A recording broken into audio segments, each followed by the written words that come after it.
السلام علیکم ناظرین اینڈ ویلکم ٹو پر اسرار ٹی وی۔ دوستوں، آج کی اس ویڈیو میں ہم پاکستان کی تاریخ کو شروع کرنے والے ہیں۔ ناظرین، اگر آپ کو ہماری ویڈیو پسند آتی ہیں تو ہماری ویڈیو کو لائک کر دینا مت بھولیے گا۔ تو آئیے ناظرین، چلتے ہیں اپنے موضوع کی جانب۔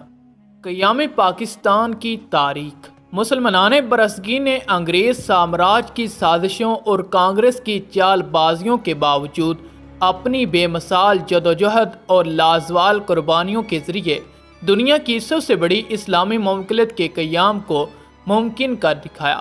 ایک الگ مملکت کا خواب علامہ اقبال نے دیکھا تھا، لیکن اس کی تعبیر پانا بابا ایک قوم قائد اعظم محمد علی جناح کی قسمت میں لکھا تھا، جنہوں نے مسلمانان برصغیر کو ایک منظم قوم میں بدلا اور اپنے اخلاص، بلند کردار، جرأت و استقامت، اصول پسندی اور دو قومی نظریے پر یقین کے نتیجے میں پاکستان بنانے میں کامیابی حاصل کی۔ قوموں کی زندگی میں قومی دن اپنے پس منظر کو اجاگر کرنے، ان کی اہمیت کو واضح کرنے اور نئی نسل کو ماضی کے اہم سنگِ ہائی میل کی طرف متوجہ کرنے کے لیے نہایت مفید ہوتے ہیں۔ گاہے بگاہے ایسے ایام تہواروں کی شکل اختیار کر لیتے ہیں۔ آج آزادی وطن کے 72 سال مکمل ہونے پر جشن منانے کے ساتھ یہ بھی ضروری ہے کہ ہم تاریخ کے اوراق کو پلٹ کر دیکھیں کہ برصغیر کے مسلمان قائدین نے مسلمانوں کے لیے ایک الگ وطن کا مطالبہ کیوں کیا تھا۔ دوستوں، مطالعے کے مطابق مسلمانوں کے لیے ایک الگ ریاست کی مندرجہ ذیل بنیادی وجوہات یہ تھیں۔ صدیوں ہندوستان کی سرزمین پر مسلمانوں کی حکومت رہی، جہاں ہندو برصغیر میں اکثریت میں تھے۔ ایک طویل عرصہ تک مسلمان بادشاہوں کی رعایا رہے تھے۔ انہوں نے بعد ازاں انگریزوں کی قربت حاصل کی۔ انگریزوں نے بھی حکومت چونکہ مسلمانوں سے چھینی تھی، اس لیے زیادہ رد عمل کی توقع بھی ان کی طرف سے ہی تھی۔ انگریزوں اور ہندوؤں کی قربت اس پس منظر میں قابل فہم ہے۔ مسلمانوں کو حکومت سے ہی محروم نہیں کیا گیا، بلکہ مجموعی طور پر وسائل زندگی کے اعتبار سے بھی بہت کمزور کر دیا گیا تھا۔ ہندوستان میں انگریزوں کے خلاف کئی بڑے بڑے مارکے مسلمانوں ہی نے لڑے تھے۔ خاص طور پر 1857 کی جنگی آزادی تو مسلمانوں ہی نے برپا کی تھی۔ مغرب سے آنے والی جمہوریت کا تصور کانگریس کو خوب بہاتا تھا۔ ان کا خیال تھا کہ برطانوی تصور جمہوریت کی مدد سے وہ برصغیر پر اپنی حکومت قائم کر سکتے ہیں اور تاریخ میں پہلی مرتبہ مسلمانوں کو ہندوستان میں اپنی زیر اقتدار رکھ سکتے ہیں۔ مسلمان بھی برصغیر میں کوئی معمولی اقلیت نہ تھے۔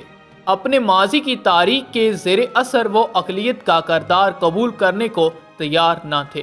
ایک اندازے کے مطابق ہندوستان میں اس وقت تقریباً 40% مسلمان آباد تھے۔ بعض صوبوں میں انہیں اکثریت بھی حاصل تھی۔ مسلمان محسوس کرتے تھے کہ انہیں معاشی اور سماجی طور پر جان بوجھ کر پسماندہ رکھا گیا ہے۔ مسلمانوں کو یہ بھی احساس تھا، جو ہندوستان کے طول و عرض میں پیش آنے والے واقعات کی روشنی میں درست بھی تھا، کہ ہندو اپنی اجتماعی اکثریت اور مذہبی تصورات کی بنیاد پر مسلمانوں پر تعصب برتتے ہیں اور انہیں بہت سے مقامات پر اپنے مذہب پر آزادی سے عمل کرنے میں رکاوٹ پیدا کرتے ہیں۔ مسلمانوں کی ممتاز رہنماؤں، جن میں قائد اعظم محمد علی جناح بھی شامل تھے، انہوں نے پہلے مرحلے پر ہندوستان کے اتحاد اور مسلم و ہندو یگانگت پر زور دیا اور ہندوستان کی وحدت کی بقا کے لیے آواز اٹھائی۔ لیکن مسلسل تجربات کے بعد وہ اس نتیجے پر پہنچے کہ کانگریس کی قیادت مسلمانوں کو ان کی بنیادی حقوق دینے پر آمادہ نہیں ہے۔ یہاں تک کہ جہاں مسلمان اکثریت میں تھے، متحدہ ہندوستان کے آخری انتخابات کے بعد حکومتوں کی تشکیل میں کانگریس نے وہاں بھی مسلمانوں کو اقتدار سے محروم رکھنے کے لیے 100 طرح کے جتن کیے۔ یہی وہ اہم اور بنیادی وجوہات تھیں جس کے بعد مسلمان رہنماؤں نے آخر کار الگ مسلم ریاست کی تجویز پیش کی۔ یہ تجویز ایک آزاد خود مختار ریاست کا تصور اختیار کرتے کرتے مختلف مراحل سے گزرتی رہی۔ اس سے پہلے اکثریتی صوبوں میں مسلمانوں کی داخلی خود مختاری کی تجویز بھی زیر غور رہی۔ تاہم جب 23 مارچ 1940 کو قرارداد پاکستان منظور ہوئی تو برصغیر کے ہر مسلمان نے اسے اپنے دل کی آواز سمجھا۔ یوں تو تاریخ آزادی 1857 سے 14 اگست 1947 تک کا ہر دن اور ہر لحظے ہماری تاریخی جدوجہد کا یادگار باب ہے، مگر 23 مارچ 1940، 3 جون 1947 اور 14 اگست 1947 ایسے ایام ہیں جو ہماری قومی تاریخ کے ماتھے کا جھومر ہے، اور ان کا پس منظر قوم کے بچے بچے کے ذہن میں ہونا چاہیے۔ یہی وہ علامات تھے جب برصغیر کی تاریخ ایک اہم ترین موڑ پر پہنچی اور تاریخ پاکستان کامیابی و کامرانی سے ہمکنار ہوئی اور فضا میں سبز ہلالی پرچم لہرا اٹھا۔ قرارداد پاکستان 23 مارچ 1940 کو منظور ہوئی تھی۔ اس دن 3 جون 1947 اور 14 اگست 1947 تک کا عرصہ قیام پاکستان کے لیے نہایت اہمیت کا حامل ہے۔ جون 1947 وہ تاریخ ساز دن ہے جب 3 مسلمانان برصغیر کے جدوجہد رنگ لائی اور برطانیہ کے تعینات کردہ آخری وزرائے ہند نائب السلطنت ایڈمرل لارڈ ماؤنٹ بیٹن نے تقسیم ہند کی تاریخ یعنی 14 اگست 1947 کا باقاعدہ اعلان کیا۔ لارڈ ماؤنٹ بیٹن کی طرف سے آل انڈیا ریڈیو پر تقسیم ہند کے باقاعدہ اعلان کے بعد قائد اعظم محمد علی جناح نے ریڈیو پر تقریر کی اور آخر میں بے پناہ جذبے اور ولولے سے پاکستان زندہ باد کا نعرہ لگایا، جو مسلمانان برصغیر کے دل کی آواز بن گیا اور فضائے پاکستان زندہ باد کے نعروں سے گونجتی چلی گئی۔ برطانیہ کے شاہی خاندان کا فرد لارڈ ماؤنٹ بیٹن جنگ عظیم 2 میں جنوبی مشرقی ایشیا میں برطانوی افواج کا سپریم کمانڈر رہ چکا تھا۔ اس کا شمار دنیا کے بہترین جرنیلوں میں ہوتا تھا۔ 22 مارچ 1947 کو ہندوستان میں تعینات کیا گیا۔ اس نے آتے ہی ہندوستان کی سیاسی قیادت سے ملاقاتوں کا سلسلہ شروع کر دیا۔ وہ کانگریس کو بہت اہمیت دیتا تھا۔ اس نے پہلے صرف کانگریس کی قیادت سے ملاقاتیں کی، جبکہ قائد اعظم محمد علی جناح کے ساتھ اس نے تقریباً 2 ہفتے بعد ملاقات کی۔ دراصل لارڈ ماؤنٹ بیٹن کا منصوبہ تاریخ پاکستان کو سبوتاژ کرنا تھا۔ اسے اپنی کامیابی کا مکمل یقین تھا، لیکن محمد علی جناح سے ملاقات کے بعد اس کی یہ غلط فہمی جلدی دور ہو گئی اور وہ یہ سوچنے پر مجبور ہو گیا کہ محمد علی جناح جیسے قائد کے ہوتے ہوئے کوئی بھی پاکستان کو مارز وجود میں آنے سے نہیں روک سکتا۔ کئی برس بعد اس نے اس بات کا اقرار بھی کیا تھا کہ وہ متحدہ ہندوستان کے مستقبل کے حوالے سے پر امید تھا، لیکن قائد اعظم سے ملاقات کے بعد اس کا یقین متزلزل ہو گیا۔ ماؤنٹ بیٹن کی آمد سے بیشتر کانگریس نے بنگال اور پنجاب کی تقسیم کے حق میں قرارداد پاس کر لی تھی۔ یہ وہ موقع تھا جب کانگریس کے لیڈر تاریخ پاکستان کے خلاف بڑھ چڑھ کر بیانات دے رہے تھے۔ برصغیر کے ہنوں میں ایک شور مچا ہوا تھا اور وہ قیام پاکستان کے خلاف نعرے لگا رہے تھے۔